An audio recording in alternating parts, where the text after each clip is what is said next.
Halo guys, jumpa lagi di Ruang Senja ID. Pada kesempatan kali ini, Ruang Senja ID akan membahas tentang Sony Xperia XZ3 di tahun 2022.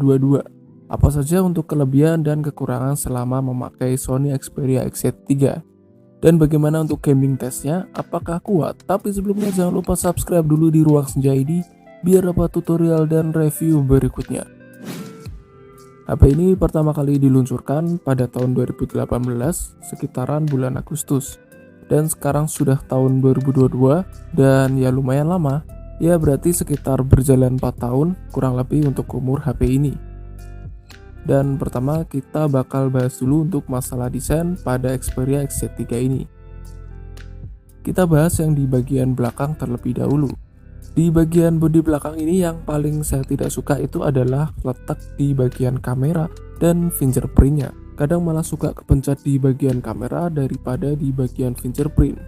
Jadi karena sering kepencet untuk kameranya itu biasanya akan sedikit ngembun dan kita harus membersihkan lagi dengan kain.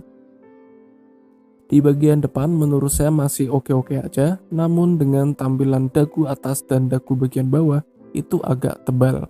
Ditambah layar lengkung yang menurut saya ini bisa menjadi poin plus yang dimiliki oleh Xperia XZ3 ini.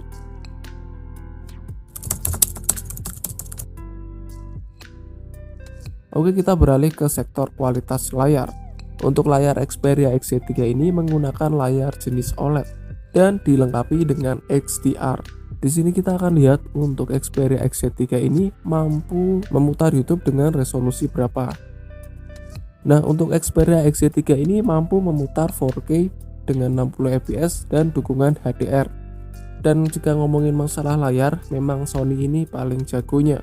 Menurut saya untuk warna layarnya ini sangat pas sekali, detail, tajam, nyaman di mata. Overall ini memang layar the best. Tidak hanya itu, dan settingan untuk warna layarnya pun bisa disetting di pengaturan. Untuk caranya kita tinggal masuk ke dalam pengaturan, lalu kita masuk ke dalam tampilan. Setelah itu kita klik julet warna dan kontras. Nah, di sini kita bisa ubah-ubah sesuai dengan selera kita. Mau tipe warna yang mode profesional, mode standar, atau mode super hidup. Jadi ini adalah salah satu fitur yang saya suka di HP Xperia XZ3 ini.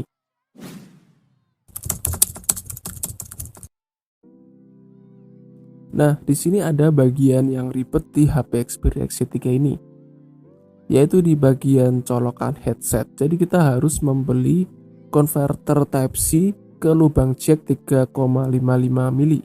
Karena di HP Xperia ini tidak ada slot untuk jack headsetnya. Ya, itu adalah salah satu hal yang membuat saya agak ribet.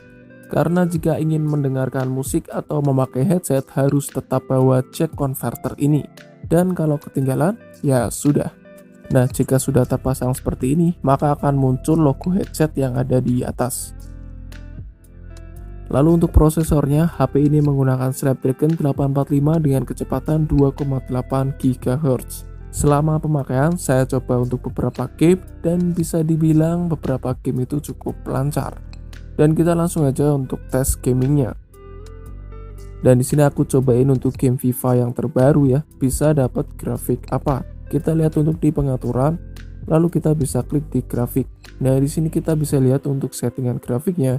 Di sini bisa settingan tinggi dengan frame rate 60 fps dan resolusi yang bisa tinggi ini menurut saya sudah bagus. Tapi apakah nge-lag? Nah, kita langsung aja untuk masuk ke dalam gamenya. Oke, di sini kita sudah masuk ke dalam gamenya dan untuk beberapa kali pengalamanku bermain FIFA ini masih lancar-lancar aja dan tidak ada kendala. Bahkan menurut saya ini sangat mulus sekali. Dan saya salut untuk suhu HP ini tidak gampang demam teman-teman. Di sini untuk warna layarnya menurut saya cukup bagus dan juga vivid. Lalu untuk responsif layarnya itu juga cukup bagus, jadi sensitif sekali. Untuk masalah delay touch maupun ghost touch, ya saya tidak menemukan di HP ini. Di game kedua saya bahas tentang PUBG Mobile New State. Di sini kita bisa cek untuk settingan grafiknya dapat apakah untuk PUBG di HP ini. Kita lihat di sini guys. Untuk performanya bisa maksimal dan untuk grafiknya ini bisa ultra. Dan lagi-lagi menurut saya ini sudah bagus ya. Bisa dapat grafik seperti ini bakal mantap banget ya. Tapi kita bakal lihat untuk performanya saat main game.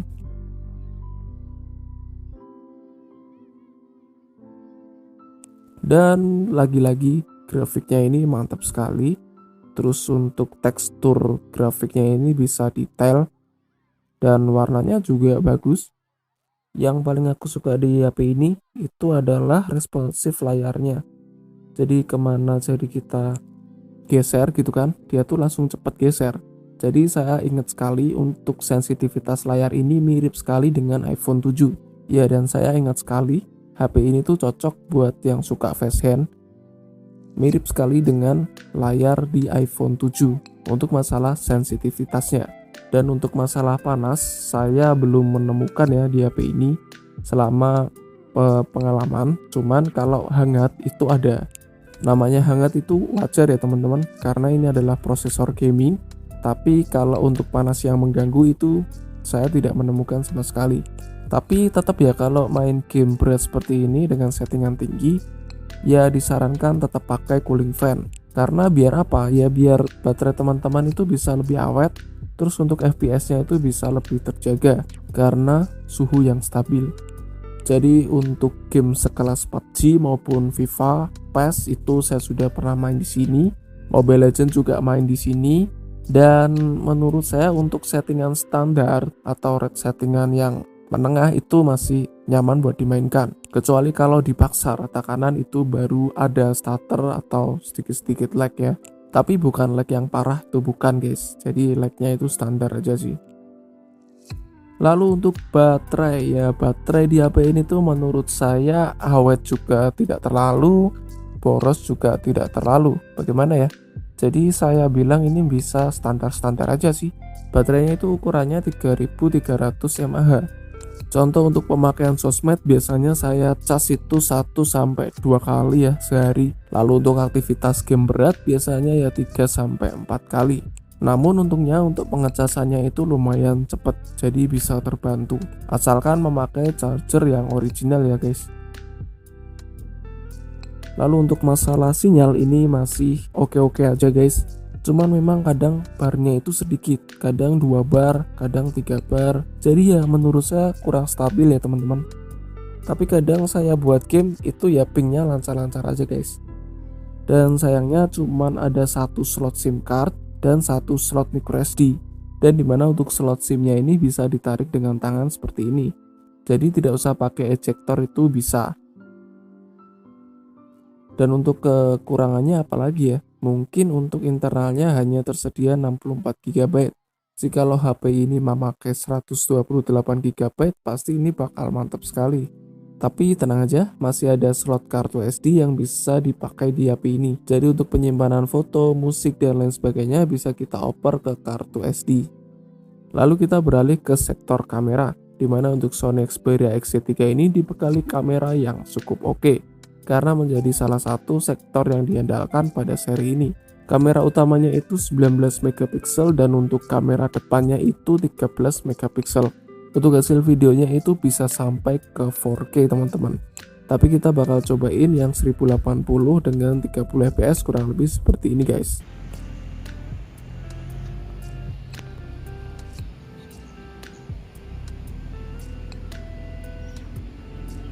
Fokusnya ini menurut saya tidak terlalu cepat tapi smooth gitu guys. Apa namanya? Cukup halus untuk pergantian fokusnya. Kita bisa lihat di sini. Ya kan? Tapi kalau menurut saya lebih oke di Xperia XZ2 ya. Apa cuman feeling saya saja ya, tapi ya teman-teman sendiri yang menilai. Dan untuk sampel hasil fotonya menurut saya sih cukup natural, tapi untuk hasilnya itu agak kurang konsisten. Jadi terkadang untuk pencahayaannya bisa pas, tapi terkadang juga agak kurang gimana gitu. Kita lihat perbandingan dengan foto ini. Jadi ya gitu deh, sesuai foto aja, nanti teman-teman sendiri yang menilai.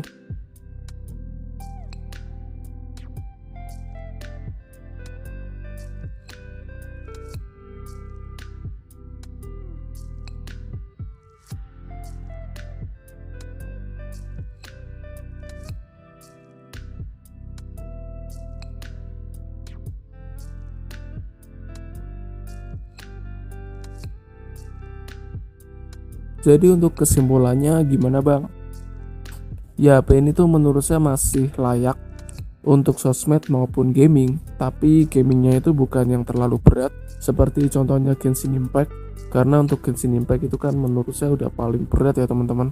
Lalu juga masih ada fitur NFC di HP ini, tapi ya itu guys, untuk baterainya itu ya standar-standar aja. Dan untuk jack headsetnya ini juga tidak ada, jadi harus beli tambahan konverter jack headset lagi. So, jadi segitu dulu review dari Ruang Senja ini, semoga dapat bermanfaat buat kalian. Jangan lupa subscribe juga di Ruang Senja biar dapat tutorial dan review berikutnya. Ruang Senja pamit dulu dan ketemu lagi di video berikutnya. See you next video, bye bye.